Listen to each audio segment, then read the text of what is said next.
Bonjour tout le monde, j'espère que vous allez bien. Bienvenue sur ma chaîne. Mon nom c'est Eve Martel et aujourd'hui on fait la dernière vidéo de ma série Janvier Mood Board, une série que j'ai créée pour prendre soin de nous cette année, pour vivre la vie qu'on veut en 2022. J'ai déjà 2 vidéos dans cette série-là, elles sont dans une playlist avec celle-ci que vous regardez présentement. Donc si vous voulez aller explorer ça après l'avoir regardé, ce sera en dessous ici dans la description. Puis si vous venez de découvrir ma chaîne, je vous invite à vous abonner et à me rejoindre sur les médias sociaux. Aujourd'hui, on va parler de 9 choses qu'on peut faire pour prendre soin de notre santé mentale au quotidien. Je parle vraiment de petits gestes, d'attitudes, d'habitudes, plus un peu de self-care versus, on va dire, de la consultation, tout ça.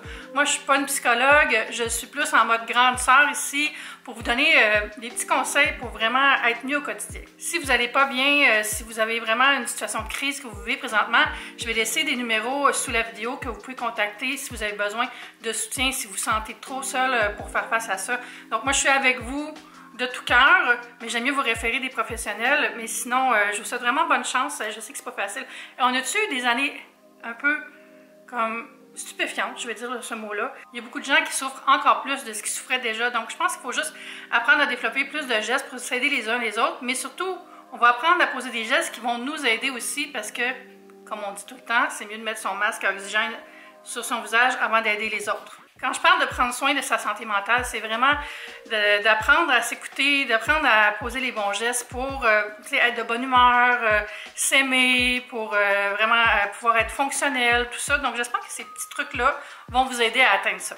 Le premier, c'est de faire un vide-cerveau à tous les jours. Ça peut être différentes choses. Pour moi, c'est du journaling.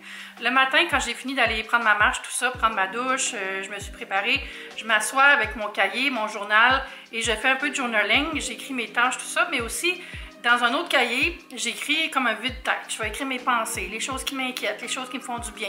Vraiment, de juste coucher ça sur papier, ça me fait beaucoup de bien. Ça me permet aussi de mettre les choses en perspective des fois pour pas me créer de l'angoisse avec des choses qui, dans le fond, sont pas si stressantes. C'est juste que je vois toujours plus gros, les choses plus grosses quand ça me stresse, donc ça c'est amplifié.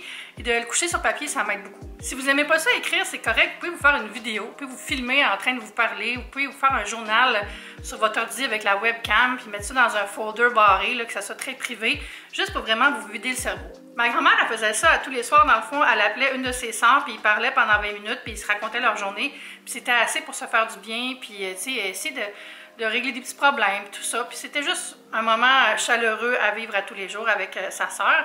Mais nous, on peut le faire avec nous-mêmes en écrivant, puis en se faisant un petit journal en vidéo. On peut même aussi se parler à voix haute. Hein? Des fois, je le fais, moi, dans ma douche. Genre, je me dis, bon, aujourd'hui, ça va bien aller. Puis, je me fais des genres de petites paroles de motivation pendant que je me lave, là.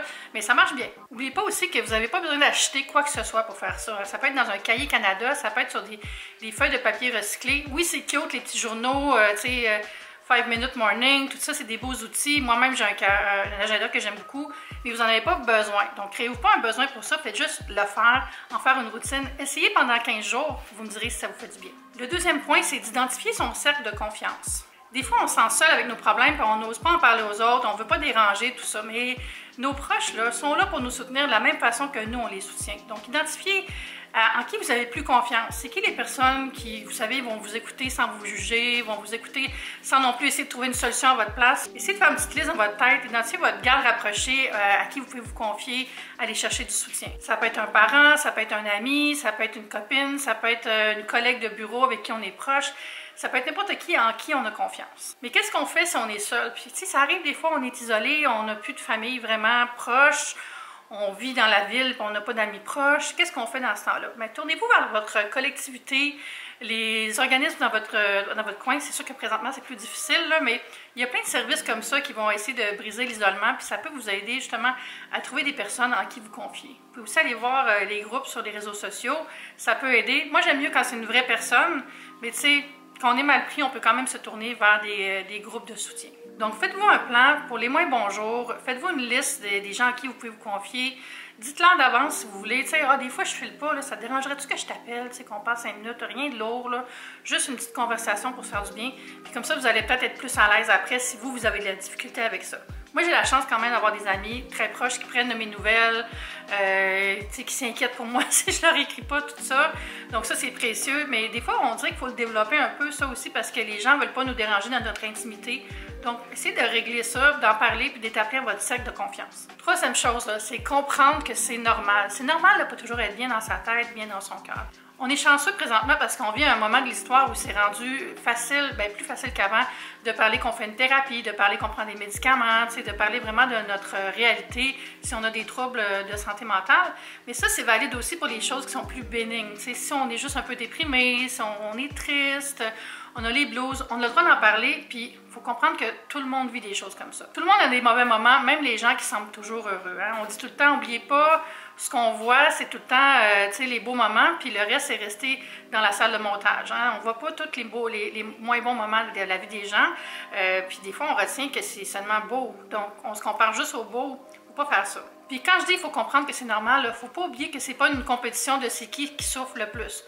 Donc, juste parce que vous êtes juste un peu triste, c'est pas moins valide que la personne qui a subi des pensées troublantes ou tout ça. C'est pas la comparaison de c'est qui fait le plus pitié. Donc, vos émotions sont valides. Numéro 4, ça j'en ai déjà parlé, là, mais c'est reconnecter avec la nature. Ça fait tellement du bien à notre santé mentale de passer du temps au soleil ou dans le bois ou juste en ville puis marcher dans la neige quand elle vient de tomber, aller se promener dans les petits sentiers, là, dans les parcs quand c'est déblayé. C'est tellement le fun. Là. Je parle un peu en mode hivernal, là, ici il y a beaucoup de neige. Juste sortir 10 minutes le matin avant de commencer sa journée, ça me fait un bien fou. Aller respirer l'air pur, ça me met dans un état où je suis réceptive, je suis plus heureuse, je suis plus calme. Je vous dirais pas d'aller faire des becs à un arbre, là, mais je vous jure que toucher à la nature, toucher à la neige, toucher à une branche d'arbre, ça fait vraiment du bien. Planifiez donc des moments où est-ce que vous allez pouvoir en profiter, aller dehors, prendre un peu de vitamine D, mais aussi vous pouvez vous acheter des fleurs, vous intéresser à avoir des plantes chez vous, ramener un peu de nature dans la maison, ça fait aussi beaucoup de bien. Puis s'occuper des plantes, c'est bon pour la santé mentale. Ça nous donne comme une raison de s'occuper de quelque chose de vivant, puis c'est très gratifiant.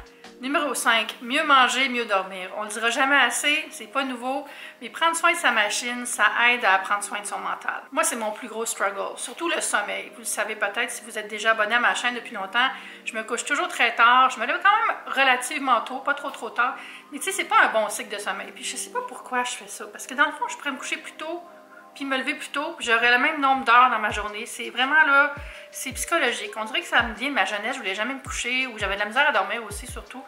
Puis j'ai développé des mauvaises habitudes. Mais je le vois tellement tout de suite quand je me couche plus tôt, là. Genre quand je vais chez mon oncle, là, je peux aller depuis un certain temps, mais mon oncle a un chalet à Valmorin qui est en fait sa maison maintenant. Puis quand je vais là, on dirait que je suis comme en mode famille, je me couche plus vers 9h30, 10h, je dors super bien, je me lève tôt, on va faire une petite marche dehors. Je suis tellement bien quand je fais ça, puis là je me dis tout le temps, ah, je vais continuer chez nous, puis quand j'arrive chez nous, je le fais pas. Mais là, cette année, je veux le faire. Je vais me faire un défi en février. Je devrais commencer maintenant, mais bon.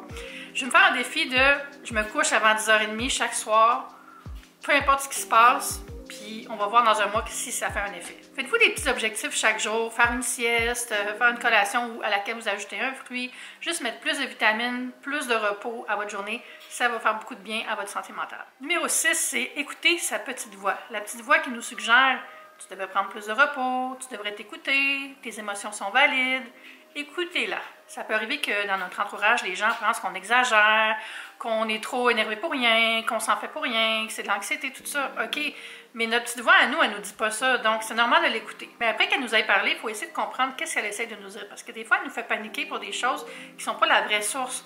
Donc, il faut comprendre c'est quoi qui se passe. Là. Puis notre première impression est souvent la bonne, mais il faut apprendre à la communiquer avec les gens qui nous entourent. Tu sais, si ma petite voix, elle me dit « Ah, cette personne-là, elle me juge, là, je suis pas bien quand je suis avec cette personne-là, c'est pas le fun, tout ça », mais peut-être que j'ai mal interprété quelque chose. Donc, peut-être parler avec la personne pour essayer d'en savoir plus, pour régler cette espèce d'image que j'ai faite dans ma tête puis qui me fait du stress. Donc, quand je dis d'écouter, je dis pas qu'elle a toujours raison, la petite voix, mais portez-y attention puis essayez de voir qu'est-ce qu'elle peut révéler sur vous puis comment faire pour régler ça. Numéro 7, une autre évidence, mais limitez vos réseaux sociaux. On est trop sur nos téléphones, on est trop sur nos écrans. Mais comment le faire? Bien, faites-vous des temps où est-ce que vous savez que vous n'allez pas aller sur votre téléphone. Moi, le matin, j'embarque pas tout de suite sur mon téléphone. Ça fait quand même longtemps que je fais ça. Je me mets pas tout de suite dans les problèmes des autres, les idées des autres. J'ai un temps pour moi où je fais mon petit déjeuner, mon café, je bois mon eau, je fais mon journaling, je vais dehors, je prends ma douche.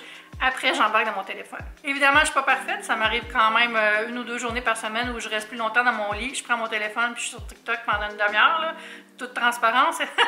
Mais ça me fait vraiment du bien d'avoir une routine où c'est plus ça qui est établi, c'est plus ça qui est la norme. Des fois, on ne se rend même pas compte qu'on est trop sur notre téléphone, donc essayez de voir votre temps de visionnement, comment ça s'appelle? Parce qu'il y a comme des applications sur les téléphones qui nous disent combien de temps on a passé sur chaque app. Essayez de voir si c'est encore très simple. Le lien avec la santé mentale, c'est que quand on est dans notre téléphone trop souvent, ou même juste à la télé, tout ça, on consomme beaucoup des nouvelles, la vie des autres, on est en comparaison, on se stresse avec les choses qui vont pas bien, tout ça. Donc, on n'a pas besoin d'être tout le temps là-dedans. Diminuons au moins de moitié, puis je vous jure qu'on va mieux s'en porter. Numéro 8, c'est d'explorer sa créativité. Hey, on est tellement tout le temps en mode routine, productivité, poser des gestes utiles, faire avancer nos carrières, faire avancer nos vies, aider nos familles, tout ça. Mais tu sais, juste avoir des moments où on demande à notre cerveau d'avoir du fun, c'est tellement important pour la santé mentale. C'est quelque chose qu'on devrait mettre beaucoup plus de l'avant. Il faut offrir des échappatoires au cerveau, sinon c'est lui qui va faire ouvrir la valve puis il va dire « Hey, j'ai besoin de quelque chose ». Puis explorer sa créativité, ça peut être une de ces choses-là qui vont lui faire du bien.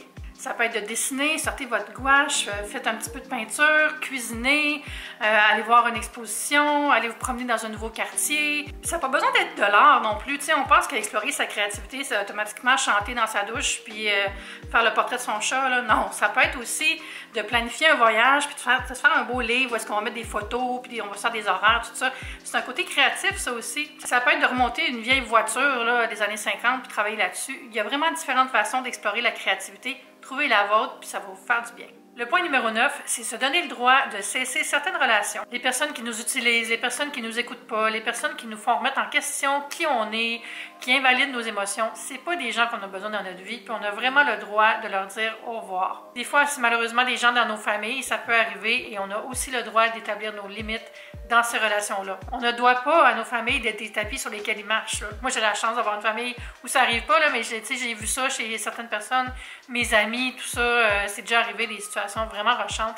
Puis dès que les gens ont établi des limites où on dit « c'est dommage, mais tu respectes pas mes limites, donc je vais couper les ponts », ça a vraiment été mieux dans leur vie. Donc, je sais que ça peut être difficile, mais vous avez le droit de le faire. Ça peut être avec des relations amicales, ça peut être au travail aussi. Des fois, il y a du non-respect, puis on doit mettre des limites aussi avec ça. C'est sûr qu'au travail, on ne peut pas nécessairement dire « bye », mais on peut déterminer que notre relation avec les personnes problématiques va seulement être le travail puis que tout le reste, on n'est pas intéressé. Tu sais, si vous n'êtes pas bien aussi puis que vous avez besoin d'aide, là, si vous voyez dans votre entourage des gens qui vous négligent ou qui vous écoutent pas, qui invalident vos émotions, vous n'avez pas besoin de ces gens-là dans votre vie. Si quelqu'un veut juste vous voir quand vous allez bien, bien peut-être que cette personne-là ne vous apporte pas grand-chose à vous non plus. Donc, vous avez le droit de ne plus avoir de relation avec elle. Tu sais, le monde aussi qui sont comme fâchés quand vous allez pas bien. « Ah, t'es donc bien plate, tu vas jamais bien, tu te stresses pour rien. » Hey, ces personnes-là, vous n'avez pas besoin de ça dans votre vie.